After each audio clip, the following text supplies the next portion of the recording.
sequence, we will now see the main differences between sustainable and disruptive innovations. The concept of digital economy is strongly linked to that of innovation, specifically digital innovation. Technological innovations are commonly considered disruptive by definition, but this is far from being the truth. As specified by authors Bauer and Christensen in a famous study published in 1995 in the Harvard Business Review, innovations are often sustainable at the basis of the continuous improvement of products and services successfully managed by established companies to serve their consumer base. Real disruptive innovations usually offer lower quality services or products than the ones already offered on the standard market. One of the examples proposed in the previously mentioned article is that of Sony transistor radios. These products initially offered a less qualitative sound experience to consumers, but paved the way for small portable radios that revolutionized the way people listen to and enjoy music. These lower-performing offers are dedicated to consumers interested in paying a low price for low quality, and unable or not interested in acquiring the offer proposed by established companies. Regular consumers of large companies don't immediately take into consideration these new offers because of their lower quality or because of a lack of understanding about the correct usage of such products and services. These innovations represent a fertile ground for young startups wanting to exploit new technologies. Once matured, these products and services will be finally able to stimulate the attention of standard consumers, and so to cannibalize the value offer proposed by incumbents and established companies. We can therefore state that disruptive innovations are technologically led, but consumer-oriented and become truly disruptive when regular consumers join new consumers in the adoption of innovative value offers. In 2015, the same author Christensen, with authors Rayner and McDonald, returned to the issue of disruptive innovation on the pages of the Harvard Business Review to fine-tune its definition.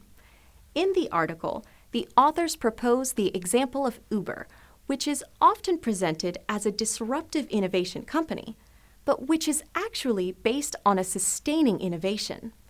Uber's products have been of immediate interest to ordinary taxi consumers because the services offered by the tech company are no less qualitative than the standard offer. The main innovation offered by Uber is the management of its online platform facilitating the usage of the service, making this offer closer to a sustainable innovation able to ameliorate the service's user base.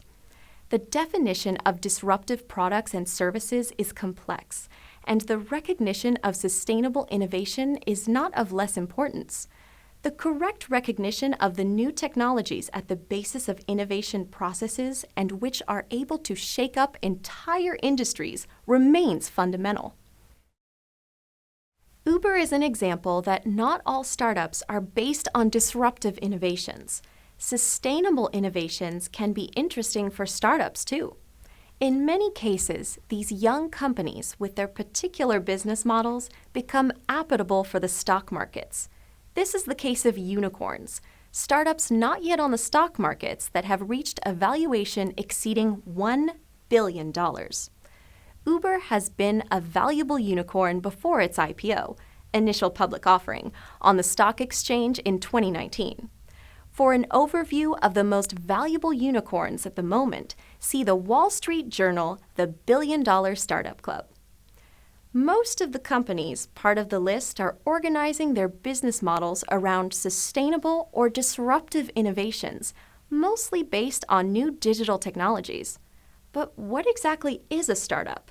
And what's the definition of a unicorn? And especially, why is it so important to talk about startups and unicorns in the field of digital economy? Startups are young companies at the initial stage of their business activities. They're normally based on technological innovations they use to satisfy a consumer need. These young companies normally don't have the funds necessary to ensure their long-term growth, so they refer to venture capitalists. An evaluation of the attractiveness of business ideas proposed by startups is therefore necessary. Some of these startups are particularly interesting for the stock markets, so much that they receive an evaluation that exceeds $1 billion, earning the nickname of unicorns. The particular interest in startups and unicorns within this course is the use of digital technologies as a source of innovation that commonly lead at the basis of their value offer. Established companies must look carefully at these companies and their business models still in definition. It is not by chance that established companies are starting to unpack their business units to make them lighter and lean, and therefore similar to startups. As in the case of Miele, alternatively, they can acquire startups to absorb their innovative ideas, as in the case of Walmart, which will be described later in this chapter. I invite you to read the article by De Masi, Frattini, and Quilico, What Big Companies Can Learn from the Success of the Unicorns, for a deeper analysis of this topic.